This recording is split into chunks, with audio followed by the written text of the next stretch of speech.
Let's see question number 1.61 of Herodo. The question states two touching bars 1 and 2 are placed on an inclined plane forming an angle alpha with the horizontal as shown in the figure 1.10. The masses of the bars are equal to m1 and m2 and the coefficient of friction between the inclined plane and the bars are equal to k1 and k2 respectively, with k1 greater than k2. Find number 1, the force of interaction of the bars in the process of motion, and the minimum value of the angle alpha at which the bars start sliding down. So first of all, let's investigate the meaning of why k1 greater than k2 is given and what would happen if k2 is greater than k1 or k1 equal to k2. So to understand that, I am separating m1 and m2 and drawing their FBT. I am creating a little gap between them and drawing the FBT. So if I do so in another diagram, m1 and m2 are separated like this. This is m1, this is m2, this is alpha. If you remember the direct result, that is fine. If you do not remember, you can get immediately. So suppose the bodies are sliding. So there is a weight component m1g sine alpha down the incline, and this would be the friction here, directly writing the mu into normal reaction. Friction coefficient is k, not mu, so that friction will be k1 m1g sine alpha, and similarly here the weight component would be m2g sine alpha, and the friction would be the friction coefficient k2 times normal reaction m2g cos alpha. So we are assuming that the both bodies are sliding, and so what are their acceleration? So acceleration of this block is say a1 down the incline, and acceleration of this block is a2. So a1 is equal to g net force m1g sine alpha minus k m1g cos alpha divided by mass m1. So that will be g sine alpha minus k1 cos alpha, and similarly a2 we will get g sine alpha minus k2 cos alpha. Everything is same, only k1 and k2 are different. So what will happen if k1 is greater than k2? So k1 greater than k2 would mean k1, that is being subtracted from g sine theta. So k1 greater than k2 would mean a1 less than a2. We created a little gap between these masses. So a1 greater than less than a2 mean the a2 is greater than a1. So even if we create a little gap, the a2 will be more than a1. So it will race faster and will come into the contact of m1. So even if you leave them after creating a little gap, a2 will become, if the k1 is greater than k2, so a2 will be more than a1, so that will come in contact with m1. So now they will move together, so there will be normal reaction. And what will happen if k1 is less than k2? If k1 is less than k2, a1 will be more than a2. So a1 will more than a2, so a1 will move faster, a2 will move smaller, so they will never come in the contact, so there will not be any normal reaction. So for them to move together, it is important that k1 should be greater than k2, and even if k1 is equal to k2, so a1 will equal to a2. If you create a little gap, so that little gap will maintain, and if you leave them in contact, so they will move together but they will not press each other, so normal reaction will still be 0. So for them to have some normal reaction or some force of interaction, it is important that the k1 should be greater than k2, and that's why it is given. So now let's find the force of interaction between k1 and between m1 and m2. Now we'll take m1 and m2 as a common system now, and we are assuming they are sliding. So first of all, we'll find the common acceleration. So for the common acceleration, the net weight component down the incline for the both masses will be m1 plus m2 g sine alpha.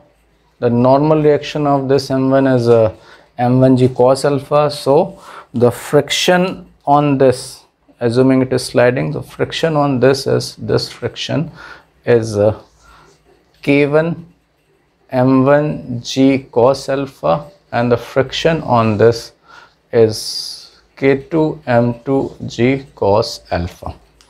So overall acceleration is say A. So for this whole system of m1 plus m2, let's write F naught is equal to mass times acceleration. So mass times acceleration, total mass m1 plus m2 multiplied by acceleration A is net force on the incline, is I can take G common. So G, if I take common, so from here I will get m1 plus m2 sine alpha, and the sum of these force K1 m1 cos alpha, or here also we can take cos alpha outside the bracket, so K1 m1 plus K2 m2 and into cos alpha, and overall bracket ke outside is G. So finally we will have acceleration expression is equal to G divide by this thing by m1 plus m2 sine alpha minus K1 m1 plus K2 m2 divide by m1 plus m2 into cos alpha. This is the common acceleration. And to find the normal reaction between them, we can take a system of either m1 or m2. So I am taking the system of m1 here. So normal reaction is a push, so m2 will push it along this direction, so like this. And if I take the system of m2, normal reaction will be on this direction. So on the system of m1, now the acceleration is the same. So we'll write the for the m2, for m2, this was for system of m1 plus m2, so that would be m2 into A is equal to net force along motions. That is a that is not system of m2, actually this is a system of m1. So m1, this one, so m1 into A is equal to m1, this force m1 plus m2 g sin theta, for the both m1 plus m2 I can redraw here. If I take only m1, so this is m1 g sin alpha, and this is normal reaction, and this friction K1 m1 g cos alpha, and it is also moving with acceleration A. So m1A is m1 g sin alpha plus n minus K1 m1 g cos alpha. So from here the normal reaction would be, n would be, we can take other expression on that side, so that would become m1A plus K1 m1 g cos alpha minus m1 g sin alpha, and then we have to simplify this thing.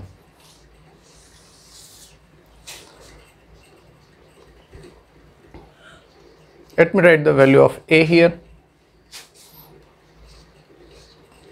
sin alpha minus K1 m1